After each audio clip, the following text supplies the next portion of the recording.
All right, so welcome back into the live stream today. Thank you so much for stopping in.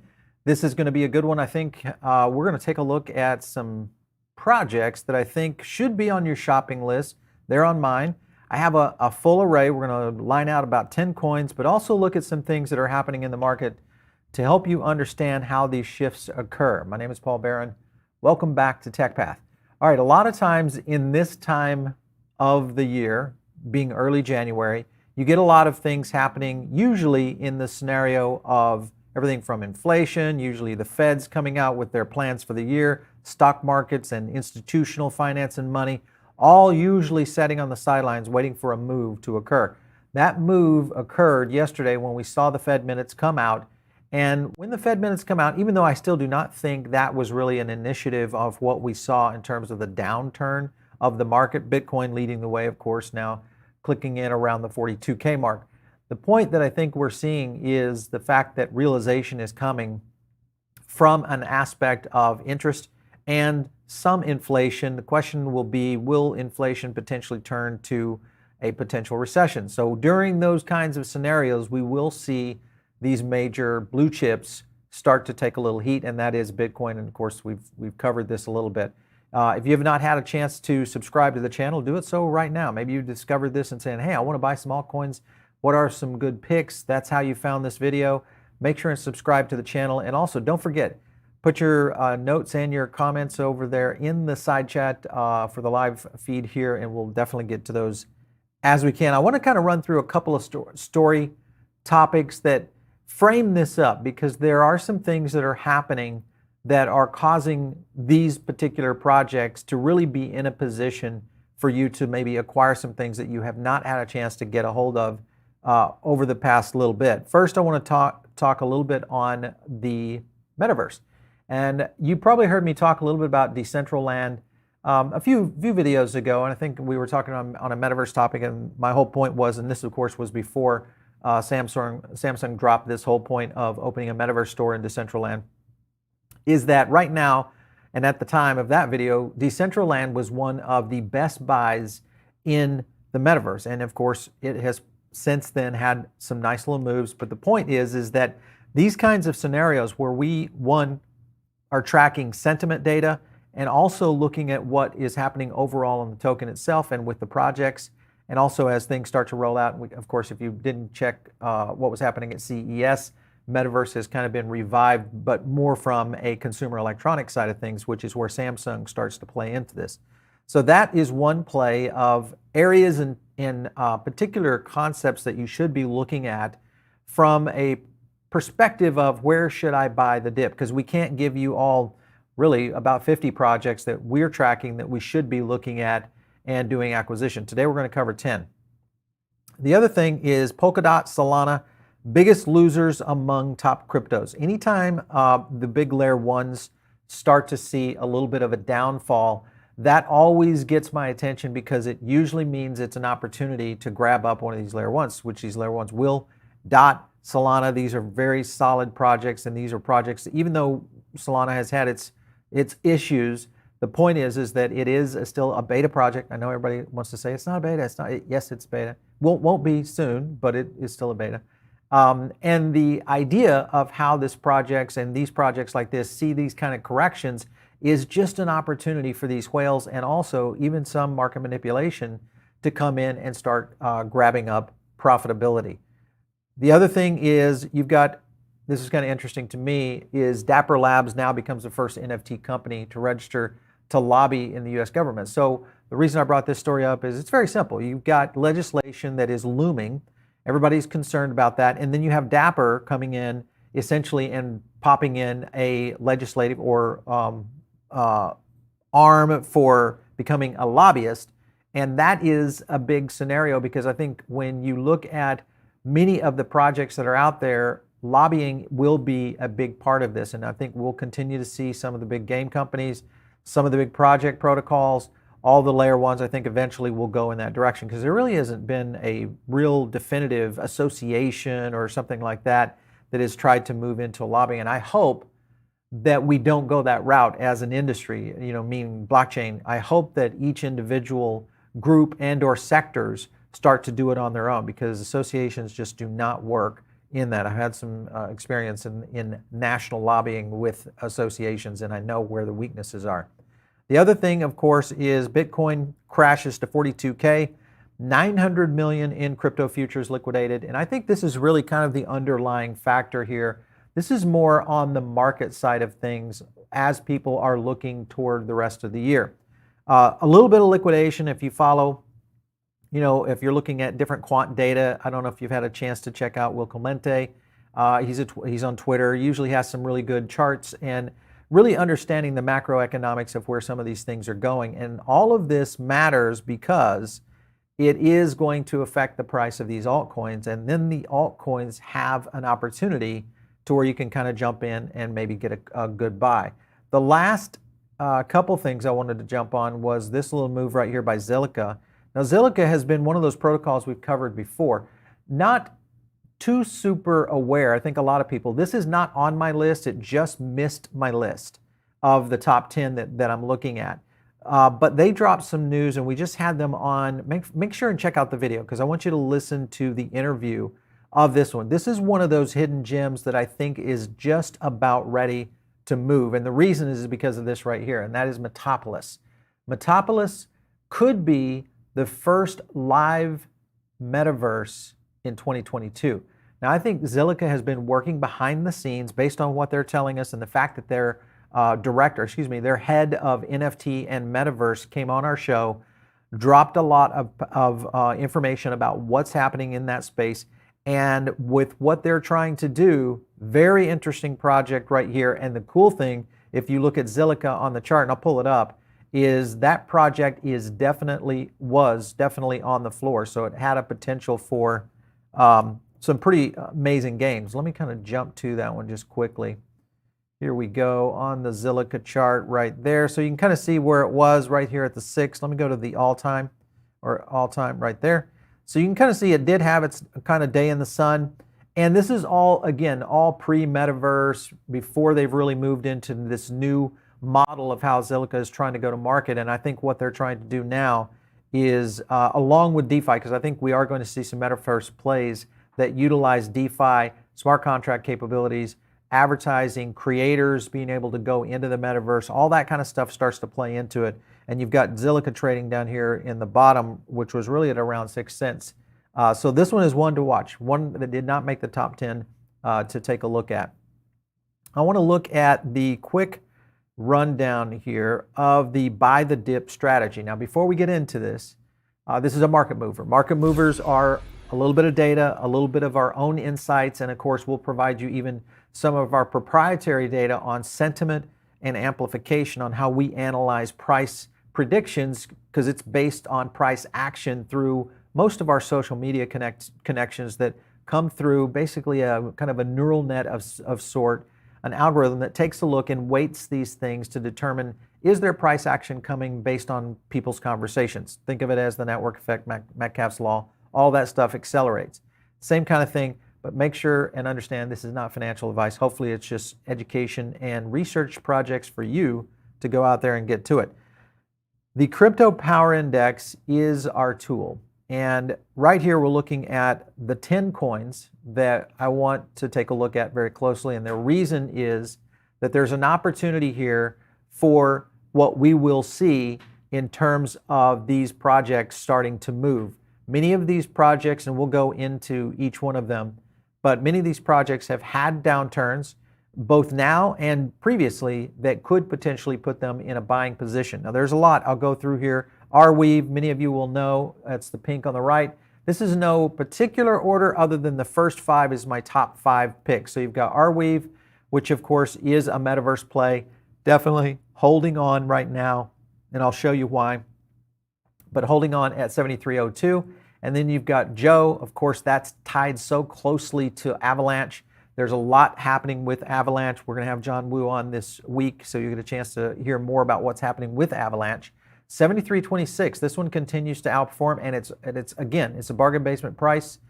Then you've got Enjin, another Metaverse play, an opportunity of what is happening over there with Affinity, and just their recent win with Affinity being in the Polkadot parachain auctions. Lots happening there. Axie, absolute good buy right here. We've talked about staking on this. We're looking at land sales coming, lots coming down the pipe. Phantom has just been undervalued and has started to move, and we still may continue to see this one.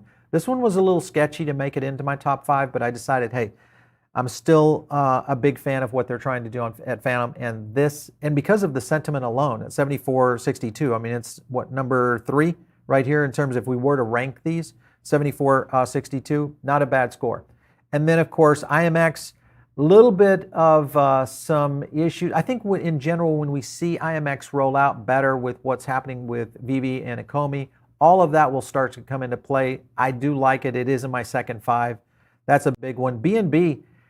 Listen, BNB is, I think, an underappreciated project in the sense of what Binance is trying to do in that ecosystem. And BNB is pretty much the tool you need, much like Ethereum, and it doesn't respond to market hits like Ethereum does. And that's the reason it's in the list right here, even though it is a little low on sentiment right now. And again, we are seeing that in a correction on BNB where, I don't know if it's under 500 yet, but it's very close. And then you've got Alice and Chromia. These two are kind of together. The reason is they're just so closely related. Chromia announced their partnership with Alice. Alice, of course, flipped over to operating on Chromia. And this is a potential, I think, and a match made in heaven. Both these projects are going to be very good. And I think we're going to continue to see a lot of gaming projects between Chromia and also with what my neighbor Alice is doing as part of the overall game studio that Alice is produced out of. Then you've got Solana. It's just a good buy, right now, and it's still holding at 72.13. I know there's a lot of people out there, but Paul, we're seeing all these data issues, we're seeing these breaches, all this kind of stuff. Listen, those kind of things are going to happen in early stage projects. It's happened so many times in every kind of exploit opportunity out there from OSs and beyond. Do not fear Solana. XRP, still in my top 10. And I think the XRP Army will agree. This is just another good buy. And it's one of those tokens that you will probably kick yourself in and say, man, finally the SEC thing is over. And now I want to go buy XRP. And all of a sudden it's now being listed out there on all of the exchanges. And boom, you've got no chance to buy it because it's now trading at 250. So be on the lookout for that one. All right, so I wanted to do a poll real quick. Thank you guys for filling that. What are you buying now? Risky, high gain projects, safe projects, or I'll wait for Bitcoin to fall more, 18%. So here's the list. Risky and high gain, 47%. Man, I love you guys. You guys are gunslingers out there. 47% risky and high gain. Safe projects, 33%. That's a good list. I think that's a good mix, and maybe some of you are doing both. And then Bitcoin, I'm going to wait for a little bit more of a dip. So that's interesting that you guys think that Bitcoin is going to continue to see a little bit of a slide. I'm kind of curious if you think Bitcoin will fall under 40. Just a yes/no poll. We'll get that one involved as well. And I want to go over to the charts now and just take a look at each one of these projects. We'll start with Arweave. And I've pulled up the 3-month on these just to give you guys a little bit of a framework of how early and why these prices are in such good position right now. So you had Arweave really just less than 3 months ago trading at $86. And of course, right now that is trading at $55. So you've got a little bit of a dip even after we had that little bit of a jump. And it is correcting though right now. So it might be on its way up to a recovery and an opportunity. So that's a good one. Liking it. Joe, this is another one. Here's the 3-month on Joe. Again, all this nice move, and then we had all this. Now, that's the thing I've been waiting for, is because I was worried about Joe being overpriced at this time. A lot of AVAX news and a lot of Avalanche partnerships, which will move Trader Joe. And I think now we're seeing it for the first time, and it has recently been listed on several more exchanges, which is a big deal. Let me look at the exchanges that jumped up. So you've still got it on Binance. There was one that it just listed on that is, Pangolin's got it too. Okay, that's interesting. To where you can get to it. And of course, Gate for those of you that are international. I don't know if that's on FTX US or not, but obviously FTX for international. The other one, of course, is Enjin. This is one we've talked about here recently, and again, just because of its continued move. it has already started to recover. And you can kind of see this little dip right here, and then it had that spike. And I think Enjin is still going to continue to see some numbers. This is in the 7-day. Look at the 3-month right here. You have this nice little 3-month high at 459. Could we see that double from a 255? It's very possible that we could see a $5 Enjin here in the next quarter. Enjin, just because of their relationship and what's happening so much, as I explained, with Affinity, and really kind of what could become a very intriguing component of the Metaverse Enjin. Axie Infinity, man, what a buy. This is at $79 right now. Look here at the, remember, staking here recently. Obviously, the downturn, have we seen a little bit of movement in the space, and then Bitcoin, of course, pulling down the market. And then this jump right here, which is the point we want to jump onto. That was the slide we were waiting for. Hopefully, some of you, if you are Axie lovers, you got this at $75, and that would have been a good one. And I still think that this one is still a buy anytime that you're under, you're right at it right now. Under 80 bucks is like the home run buy for Axie right now, I feel like. But I might still buy that all the way up to 100 bucks and just kind of watch and see how that one rolls out. Then you've got Phantom. Again, this one has started to recover. And let's take a look at the 3-month on Phantom. There was the high right there. And you kind of see where that's coming from at 340. It's not as juicy, but this is one of those projects that is a long-term hold. It is one of my big picks for the year of being something that I may hold all the way through 2022 and into the fall, especially if we see an elongated cycle rolling past, which I'm hearing now. We just had Evan Aldo in.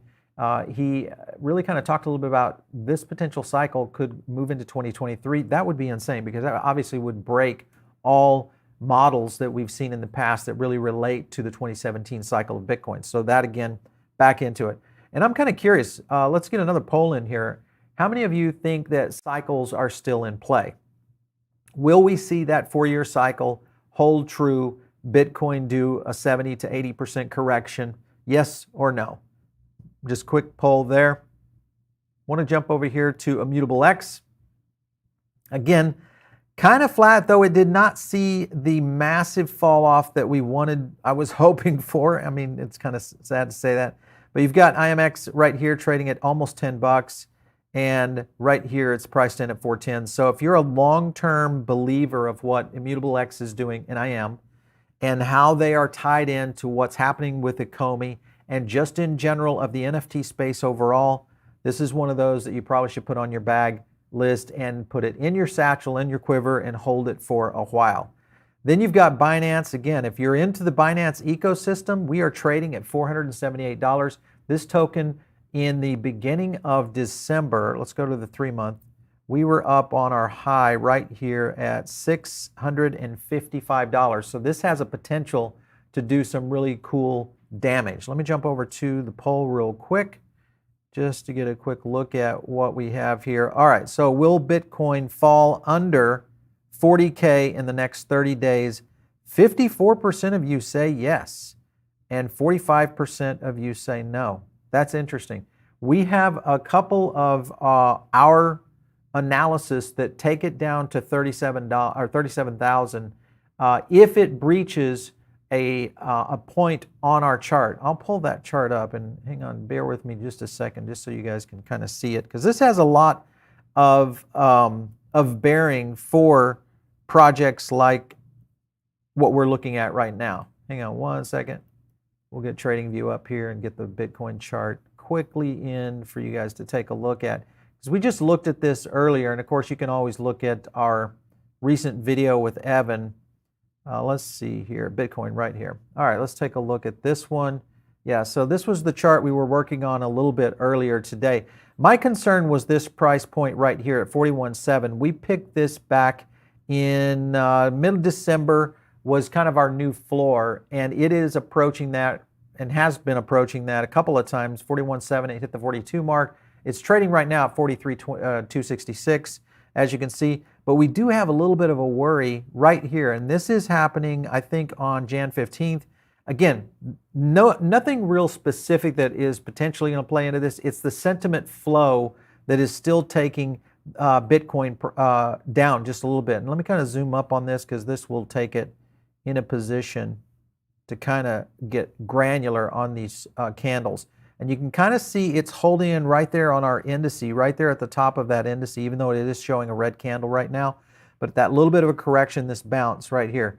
If it continues to see a little bit of this move, we may see the low right here at 41.1 and a potential high right here on the 11th around 43 if it can pull out and stay at that point. So good stuff to kind of be keeping an eye on, because Bitcoin does have such a big factor in whether or not it kind of holds. All right, are Bitcoin cycles still in play? This is a poll. Again, mixed audience.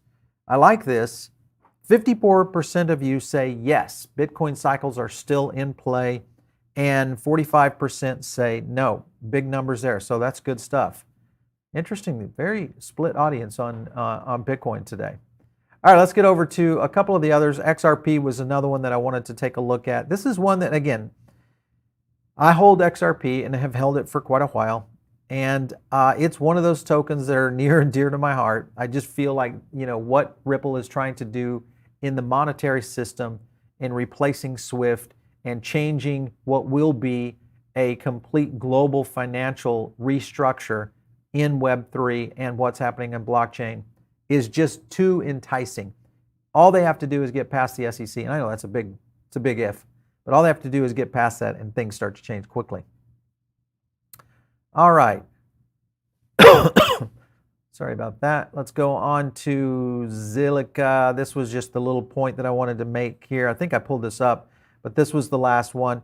Just a quick one. It did not make our top 10, but it was one of my special interest ones that is for sure one to watch now, just because of the Metaverse play and what they've been able to do there. So interesting stuff.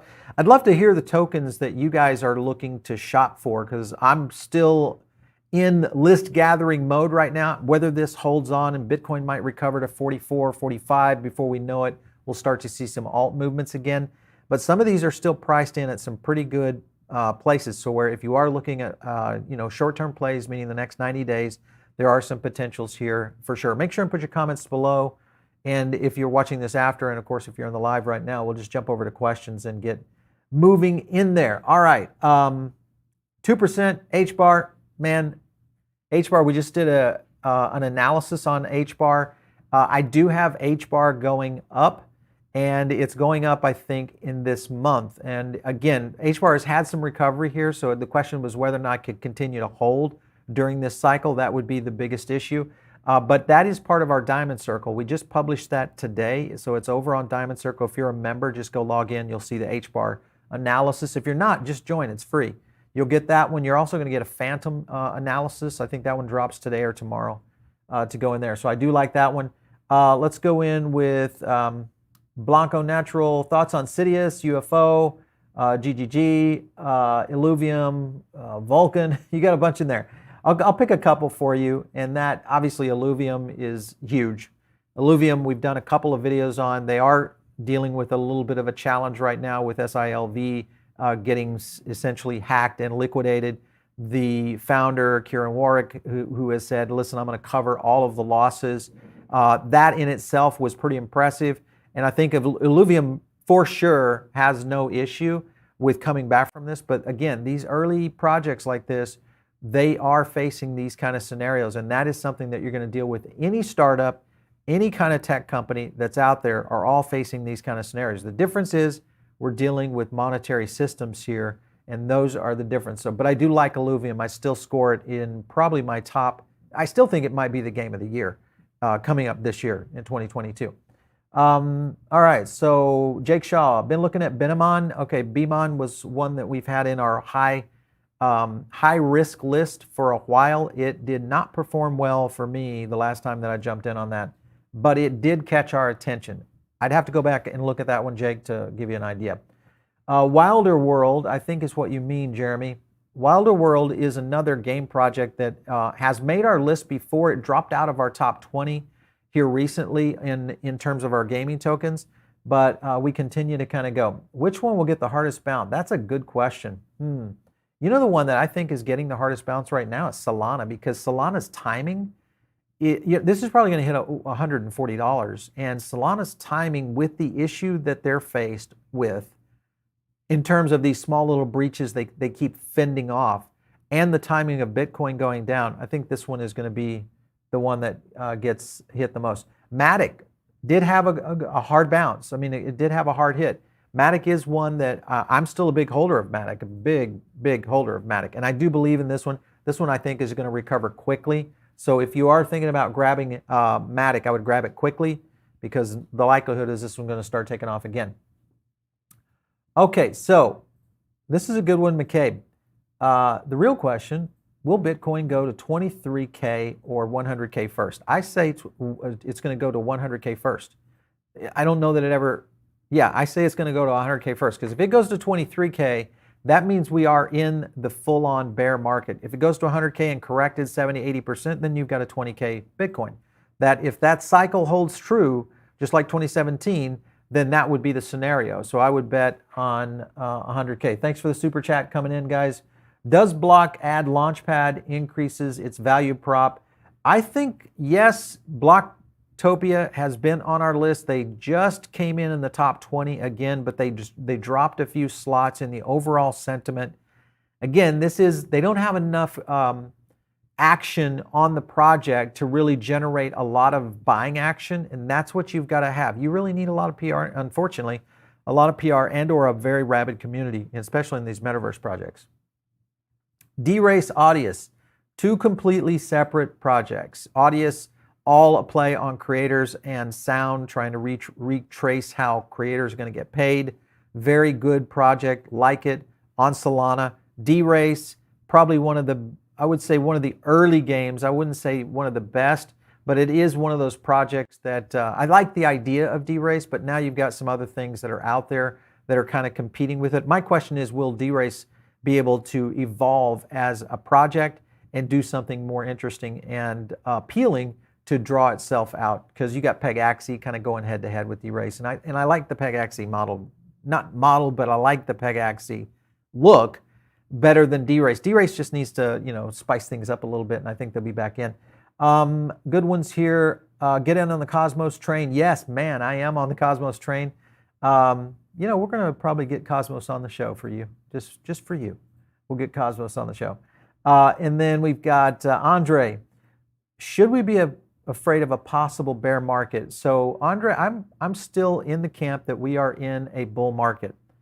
There are indicators here that have been somewhat priced into the market, because if you think about it, the Fed is really pushing the envelope here on trying to correct and help soften the market. And even with all of that, with the threat of higher interest rates, the Fed tightening, quantitative easing, potentially being, the market has not fully pulled back. The only way we go into a full-on bear market is if the traditional markets pull back dramatically. And what I'm talking about is a 20 to 30% correction. If we see a 20 to 30% correction, one, that is going to be an indicator of the bear market for sure. Crypto will get hit, and we will see a pretty significant adjustment away from what was inflation to fear of recession. Lots of things that, and if any one of those kind of scenarios, so you have to watch the traditional markets a lot. Watch the S&P 500, watch the Dow. Make sure you understand the tech 500, really understand where the tech and innovation stocks are going. They got hit hard on this little dip that we just took. And watch where people are putting their money in these kind of corrections. So that's another one. Sandbox, I hold it. We'll continue to hold it. I'm going to hold it through. This is just one of those projects that is a long-term, hold for me. This is a 2-3 year hold for me. I just see it as one of the Metaverse stalwarts that I have to keep out there and hold on for sure. This is a good one. All Chat Gaming, Ecomi. Before exchanges. Wow, that's a good one, because you are right. Ecomi and its relationship to what's happening with Vivi, and I think Vivi is going to continue to do some partnerships and break through the ice with what's happening in the NFT space and the collectible space, and Omi is going to be the big beneficiary of that. If you guys have not watched or seen and understood what's happening with Vivi and Omi, or Ecomi, the token, take a look, because it's a very, very interesting compilation of strategies and also particular achievements and milestones that are going to be very critical in collectibles. And if it goes through and we start to see mass adoption, especially with Vivi, the app, if we continue to see big adoption right there or big licensing deals, watch out for OMI. And once it hits a big exchange, yes, definitely, that would be a big one. Metacrawler, AVAX, another one that probably should have been in my top 10 here. It's definitely in my top 15. Avalanche is still a big project that we picked out early 2021, and we're still big proponents of it, and I think it's going to be a big one. We are having John Woo to come on the show to talk a little bit where Avalanche is going this year, so stay tuned on the network. Thank you so much for the super chats. Experts, Nerdscape. Experts were saying Bitcoin would be 100 coin. Listen, I'm one of those, I don't call myself an expert, but I'm an analyst, and I looked and have looked at Bitcoin for a long time. And I also understand macroeconomics and the component of sentiment and how markets shift based on sentiment. And if you think about what we look at from a sentiment standpoint, the fact that Bitcoin has not corrected in last year and now in January continues to push toward the issue of just an elongated cycle. You have to look back and remember last year, the FUD that came at the traditional or these markets being China, ESG issues, obviously the FUD with regulation, all those kind of things really, I think, elongated the market, and that is why I think we're dealing, because we weren't dealing with those kind of things in 2017. Different kind of scenario, and you have institutions rolling in. There's just too many other oars in the water that kind of push it and also cause this to become an elongated cycle. I don't know that people can really pick these numbers anymore. I'm looking a lot more towards short term as opposed to long term. I would love to see Bitcoin continue its ascent, and I do think it will in 2022 for sure. So anyway, you guys are tuned in over on the podcast right now. Make sure and subscribe to the channel. This right on YouTube. This is the place where you're going to catch all of these cool charts. We're going to be able to dive into some of our own analytics. You'll see the sentiment scores, all that kind of stuff that help you juice your ideas and your research to kind of go to the next level. If you are not subscribed, that's the number one thing you can do, and hit the bell. It's going to give you the notifications when we do these kind of live streams. Right now, we are nearing in on 300,000 subs. When that happens, we're going to do a big giveaway on the Diamond Circle. All you have to do is join. It's real easy. Hit me up on Twitter, @BallBaron. We'll catch you next time right here on TechBath.